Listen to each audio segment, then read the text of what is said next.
on expliquait que des Turcs étaient venus pour discuter et qu'on n'avait pas voulu discuter avec eux, donc on avait annulé la réunion. Hein. Alors que quand même, comme il est très bien dit dans la lettre de Rachel Mazouir au ministre des Affaires étrangères, visiblement, ils n'étaient pas venus pour discuter. D'ailleurs, le discours des gendarmes a été assez stupéfiant. Il est en 3 parties. Il est 1, vous avez le droit de maintenir votre conférence. Ça commence bien. Hein. 2, les gars qui sont là, ils sont ici pour entrer et faire dégénérer la réunion. Et troisièmement, si la réunion dégénère, vous serez tenu pour trouble de l'ordre public parce que vous n'aurez pas annulé votre réunion. C'est un beau syllogisme en 3 parties, ça. Hein. Bon. Donc, nous, on a rencontré le directeur de cabinet du préfet.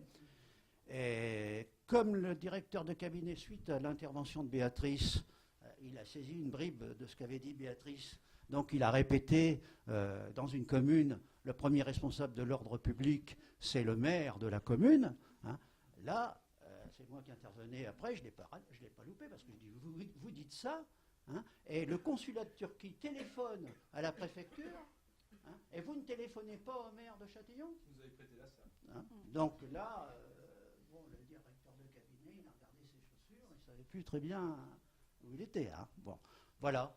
Donc on est, je le dis ça à titre personnel, hein, on est aussi dans la Ve République, hein, dont il faut rappeler quand même que c'est un régime qui est né d'un coup d'État militaire du 13 mai 1958, hein, qui n'a jamais été un régime vraiment très démocratique. Et malheureusement, on est dans une dérive où on est de moins en moins, on peut le dire, dans un État de droit. C'est extraordinaire que le gendarme il vienne vers Raphaël Le Brujat et ils lui disent « Vous allez arrêter de tweeter tout de suite ». Hein, qu'il a tweeté 5 minutes avant, ça n'a pas d'importance. C'est quand même extraordinaire. D'autre part, j'ai quand même essayé de faire réfléchir le directeur de cabinet là-dessus. C'est que c'est pas le gendarme qui était devant, qui était en train de regarder ce qui se passait sur Twitter. C'était pas non plus les Arabes qui étaient les Turcs qui étaient en train de taper sur les fenêtres. Hein. C'est que j'ai dit, certainement, vu le genre de livre qu'il écrit, hein, vu les 6000 agents des services secrets turcs qui opèrent en Europe, il y en a certainement un qui est chargé 24 heures sur 24 de suivre ce qu'il peut écrire sur Twitter. Bon. Comment il pouvait savoir, le gendarme, qu'il était en train de tweeter ou qu'il avait tweeté une demi-heure avant, hein. Donc c'est quand même extraordinaire. Dernière chose, quand j'ai fait part de ça, aussi bien à mon camarade qui est parti, là, qui est prof d'histoire, qu'à ma fille qui est en première S, hein, quand les profs d'histoire abordent le génocide arménien à Oyonnax ou à Bélinia, hein, il y a immédiatement des élèves turcs de 17 ans qui disent c'est un mensonge dans le meilleur des cas, hein, voire qui ajoutent de toute façon ceux qu'on a tués, ils l'ont mérité. Donc il y a quand même quelqu'un disait ici, hein, il est là dans la salle, quand il y a un Turc en France, il y en a un autre qui est là pour le surveiller. C'est un petit peu exagéré, mais 6000 en Europe, ça fait quand même, pour encadrer la communauté turque, ça fait quand même beaucoup. C'est eux les premières victimes. Hein. Je ne sais pas, il est parti tout à l'heure, mais un syndicaliste disait, il y a quelques années, il y avait une manifestation syndicale, on voyait des ouvriers turcs venir. En ce moment, ça n'existe plus. Hein, donc ils sont vraiment terrorisés quelque part. Hein. Voilà. Et il m'a aussi traité d'agent provocateur. C'est-à-dire qu'avec mes tweets, le justificatif c'était de dire voilà, vous tweetez, alors que moi je disais juste sur les tweets on se fait attaquer par les Turcs, quoi. Hein. J'en disais vraiment pas beaucoup plus que ça. Et le gendarme il dit vous arrêtez de tweeter et vous êtes un agent provocateur. C'est-à-dire que il va écouter les Turcs qui sont dehors, qui lui disent monsieur Bourgeois il tweet, il nous provoque, regardez, tout ça c'est de sa faute. Et il écoute plus les Turcs dehors que le conférencier qui lui expliquait 5 minutes avant que c'était des gens qui n'hésitaient pas à assassiner des opposants politiques sur le territoire français. Donc voilà la discussion. Et vous dites vos tweets finiront sur le bureau du préfet. Ouais, c'est ça. Avec le portable. Ce qui est tout à fait logique par rapport à ce qui se passe effectivement en France. Je pense que la politique que nous subissons aujourd'hui à mon avis, c'est aussi par rapport à ce déficit de laïcité qu'il y a en France depuis trop longtemps. Et effectivement, on a vraiment l'impression qu'on est gouverné par des personnes qui vont d'un côté à l'autre, voilà, en fonction, en fonction de ce que peuvent dire certaines personnes. Enfin voilà, c'est la confusion complète. Moi, je voulais vous demander, moi j'ai pris connaissance de ce qui se passait au Rojava, en particulier par les femmes, par Corinne Morel-Darleux, qui est allée là-bas et qui a fait remonter ce que faisaient ces femmes, et en particulier qui ont un rôle assez important sur l'environnement, sur voilà ce qui nous inquiète aussi aujourd'hui par rapport au climat. Donc je voulais savoir si vous aviez rencontré Corinne Morel-Darleux et si vous nous disiez qu'il faudrait qu'on agisse. Est-ce que voilà, ça pourrait pas se faire avec ce genre de personnes et puis, qu'est-ce que vous attendez aussi? Qu'est-ce que vous pensez qu'on peut faire, nous, pour faire évoluer les choses et aider les femmes du Rojava, entre autres? Oui, moi je connais bien Corinne, on a déjà fait des conférences ensemble, hein, mais voilà, pour le dire direct. Non, Corinne, c'était la première élue française qui allait au Rojava, ce qui a un certain courage. L'ont suivi ensuite, quelques temps plus tard, notamment Daniel Obono, qui est également allé là-bas. Bon, donc c'est plutôt positif, voilà, qu'il y ait une mobilisation de ce côté-là. Et voilà, Corinne, c'était la première à y aller en tant qu'élue, donc avec tous les risques que ça comprend de passer par l'Irak pour arriver en Syrie. Bon, je vous fais pas un dessin. Donc voilà, super courage. Effectivement, en plus, elle en parle bien. Effectivement, on a déjà fait des conférences et ça serait quelque chose effectivement qui serait amené à être fait, tout à fait. Sur ce qu'on peut faire ici. Alors, mobiliser l'opinion publique, ça peut passer par plusieurs choses. Par exemple, pendant Afrin, il y a eu des réactions à l'Assemblée nationale qui allaient de l'extrême gauche à l'extrême droite. C'est-à-dire, c'est l'introduction de mon bouquin, c'est un peu sur ça. Qui était pour dire, voilà, alors chacun pour des raisons très différentes, hein, mais chacun disait, voilà, il y a une mobilisation à ce niveau-là. Bon. Sauf que dans la rue, en fait, les différentes organisations politiques, alors qu'elles étaient associées aux appels que organisaient les Kurdes en France, à part en Bretagne où il y a eu quand même une mobilisation qui était proportionnellement pas mal, il n'y avait pas une grosse mobilisation en fait à la base, et c'est ça qui a manqué. Et je pense qu'aujourd'hui, les partis politiques qui sentent que le Rojava, ils ont une politique positive pour la région, ils ont une politique positive, voilà, c'est quelque chose d'intéressant ce qui se passe là-bas. Il faut qu'ils mobilisent plus, beaucoup plus. C'est pas les seuls, hein, il y a les associations. C'est très important, par exemple, ce qu'on fait là, parce qu'en vous informant, si un jour, voilà, vous voyez un appel pour vous mobiliser contre l'invasion turque au Rojava, je pense que les gens sauront, voilà, pourquoi ils y vont en manif. Et c'est pour ça aussi que c'est important qu'il y ait ce type de conférence. Voilà. Donc c'est vraiment, j'appelle tout le monde à se mobiliser quand il y a une menace, que ce soit par les manifestations, parce que l'ambassadeur turc, il l'a bien compris, que ça soit sur les réseaux sociaux, parce qu'aujourd'hui ça joue une place importante, que ça soit par la mobilisation des élus, faire un travail auprès des élus, c'est important aussi pour les informer de ce qui se passe là-bas, pour les plus courageux éventuellement aller là-bas pour pour témoigner de ce qui s'y passe, c'est toutes ces choses-là qui vont permettre, je pense, d'éviter que le Rojava, en tout cas que la France, ne prennent pas une position défavorable au Rojava au moment décisif. Et ça s'est déjà vu, historiquement, des opinions publiques qui changent un peu l'orientation de leur gouvernement par la mobilisation. Et voilà, je pense que c'est le facteur décisif. Le deuxième facteur qui est important, je pense qu'ils ont beaucoup de choses à nous apprendre. Et disons, en prenant certains enseignements qu'ils pratiquent là-bas, dans nos propres façons de faire. C'est aussi une manière de les soutenir et de montrer qu'on a compris leur message. Voilà. Je dis pas qu'il faut faire exactement la même chose, hein, mais il y a pas mal de choses qui sont intéressantes. Voilà.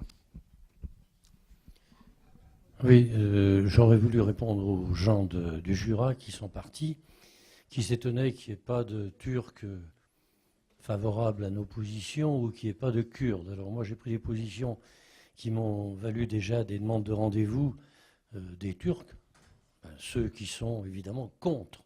Ceux-là, ils se manifestent, les autres, effectivement, comme on est plutôt favorable, ils sont plutôt favorables, on dit, on ne les voit pas, hein, c'est bien connu.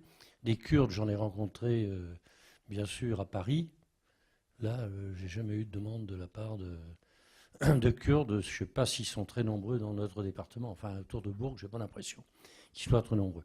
Par rapport à la presse, et notamment au Progrès, moi j'ai alerté dès l'instant où j'étais informé de ce qui s'était passé à Châtillon, des journalistes du Progrès que je connais depuis longtemps, qui m'ont dit que c'était sans importance et qui ne voyaient pas l'intérêt de faire un écho là-dessus. Donc j'ai appelé La Voix de l'Ain, voilà, et un des deux journalistes que j'avais appelé au Progrès n'était pas là, donc j'avais laissé un message. J'ai appelé un journaliste de La Voix de l'Ain qui, lui, a été très intéressé par ça. Donc, celui auquel j'avais laissé un message au Progrès m'a rappelé. Je lui ai dit, ben, écoute, La Voix de l'Ain s'en occupe. Alors, ça a un petit peu motivé, mais ça n'a pas pour autant amélioré l'écho, quoi. Je veux dire, bon, voilà ce que je voulais dire. S'agissant, alors aujourd'hui, par rapport à l'OTAN, je crois que c'est aujourd'hui, la délégation française de l'OTAN a quitté l'Assemblée générale parce qu'elle a été prise à partie violemment par le ministre des Affaires étrangères turc qui a reproché à la France le 24 avril, le jour commémoratif de, il me semble que c'est le 24 avril, hein, je crois, hein, commémoratif du génocide arménien. Voilà, donc elle a quitté, ça s'est passé, il me semble, c'est aujourd'hui. Ou hier, je ne sais plus, mais enfin bref, j'en sais pas beaucoup plus parce que c'est juste un écho. Alors moi, une toute petite question. Bon, l'Iran est chiite, l'Irak a une majorité chiite, et moi, la question que je me pose quand même, si dans ce problème kurde, ces oppositions chiites, sunnites qui existent depuis le prophète, quoi, je veux dire, hein, ou la mort du prophète plutôt, n'intervient pas dans tout ce qui se passe dans ces 4 États où les Kurdes sont implantés. Voilà, c'est une simple question. Donc, si j'ai bien compris, c'est si ça intervient dans les 4 États, l'histoire religieuse. Non, je veux dire, si les problèmes kurdes ne sont pas impactés par ces oppositions entre sunnites et chiites qui sont très violentes. Hein, Ah oui, il y a un historique assez lourd hein, derrière. Hein. Alors, question intéressante. Ils sont impactés un petit peu. Alors, ça commence en fait en 1514 cette histoire pour les Kurdes, c'est-à-dire que en réalité, les Kurdes étant à majorité sunnite, choisissent de se ranger du côté des Ottomans parce qu'ils sont religieusement de la même religion, ce qui permet aux Ottomans de vaincre l'Iran. En fait, c'est les Kurdes qui permettent aux Ottomans de contrôler la frontière montagneuse de la chaîne du Zagros.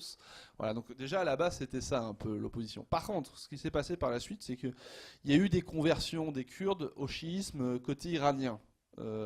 Et notamment, il y a même une communauté d'1 500 000 membres qui sont des Kurdes Koulmanch qui ont été déportés en Iran, qui ont protégé le Khorasan, c'est-à-dire le Khorasan, la partie frontalière entre aujourd'hui ce qui doit être le Turkménistan ou l'Afghanistan, enfin ces zones-là, quoi. Et donc il y a effectivement eu une minorité kurde chiite assez forte, mais globalement en fait la particularité aujourd'hui, c'est que historiquement effectivement ils ont plutôt pris le parti sunnite, mais aujourd'hui ils ont un peu rompu avec ça. C'est-à-dire que bon déjà les partis nationalistes kurdes ou révolutionnaires ou je ne sais quoi d'autre n'étaient pas du tout sur un projet religieux. C'est un peu particulier dans la région, mais aucun défendait un État islamique ou autre. Et c'est aussi un héritage parce que comme j'ai dit tout à l'heure, dans l'Empire ottoman, il y avait plusieurs forces. C'est plutôt un islam ésotérique, des confréries soufis qui étaient fortes chez les Kurdes, qu'ils avaient une approche de l'islam qui était un peu différente en fait du pouvoir central ottoman. Et ils avaient également, dans ce cadre-là, mené une politique plus laïque, parce que en fait, les pan-islamiques, ceux qui défendaient, que ce soit côté chiite ou sunnite, le conflit, ont toujours rejeté les Kurdes en disant voilà, l'important c'est que vous soyez musulmans, que vous soyez kurdes ou pas, ça n'a pas d'importance pour nous. Ce qui a eu pour résultat en fait que les Kurdes ne sont pas du tout adhérés en fait aux partis religieux, ou très peu. Il y a eu des régions quand même, hein. Il y a même une petite guérilla à un moment donné islamique turque en Irak, mais qui a été soutenue par Saddam Hussein d'ailleurs, qui a été écrasée par les partis plus laïques, entre guillemets, kurdes locaux. Donc en fait ils sont un peu pris ils sont sur les oppositions chiites et sunnites, ils jouent leur propre jeu en réalité. Voilà. C'est la réponse aujourd'hui que je apporterai pour toutes les parties. Il y en a qui sont des fois plutôt liés à l'Iran, certains courants kurdes qui sont plutôt liés à l'Iran, d'autres à la Turquie, le Rojava qui joue un peu son propre jeu.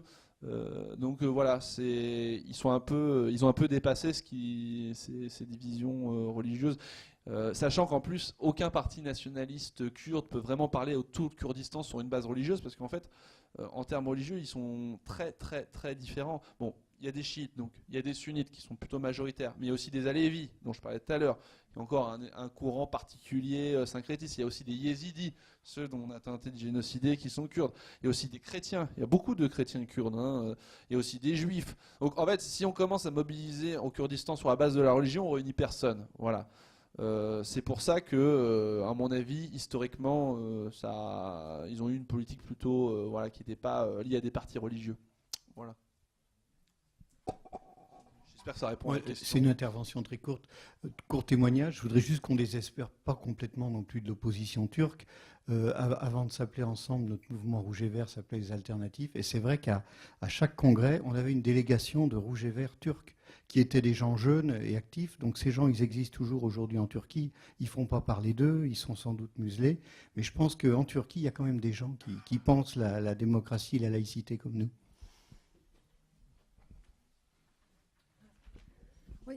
Moi, c'était déjà pour remercier l'organisation de cette soirée, parce que ça permet du coup d'entendre à plusieurs la situation catastrophique, et puis peut-être pour parler aussi peut-être des suites.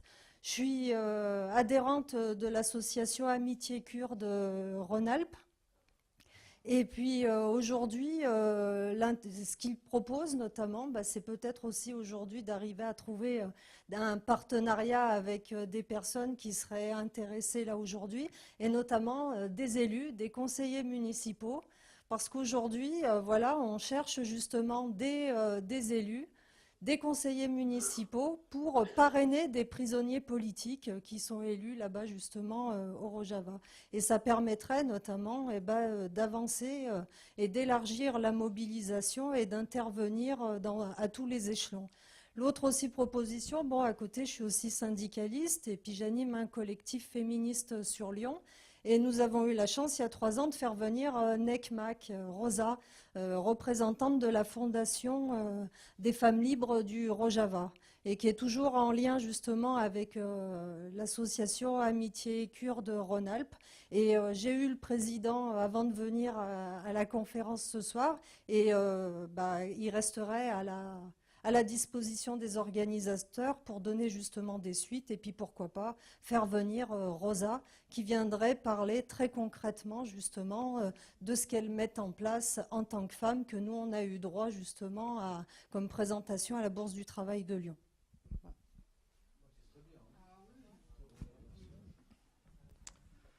Oui, c'est une question par rapport à l'Union européenne. Quelles seraient pour vous, selon vous, les conséquences d'une entrée de la Turquie dans l'Union européenne pour les Kurdes ? Très mauvaise.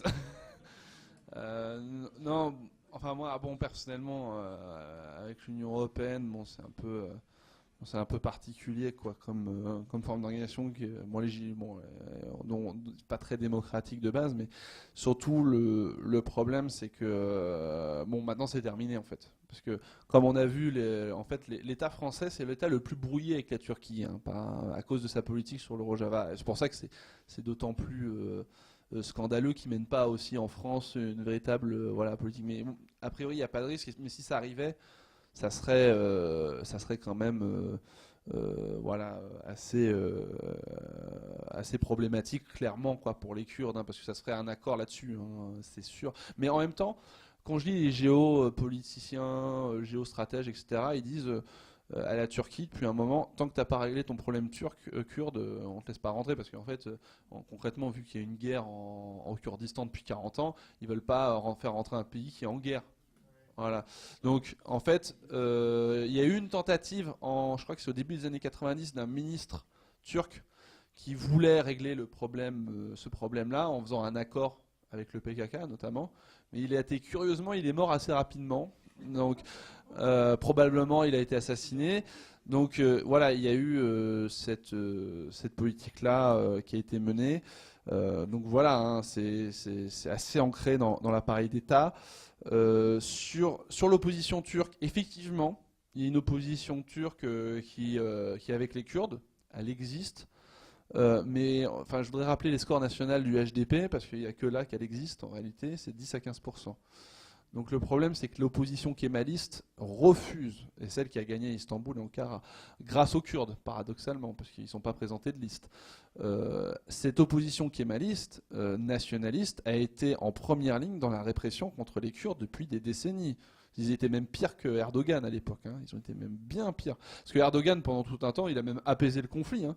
Au début des années 2000, pendant quelques années, il y avait des accords, machin, il y avait la paix qui était en marche.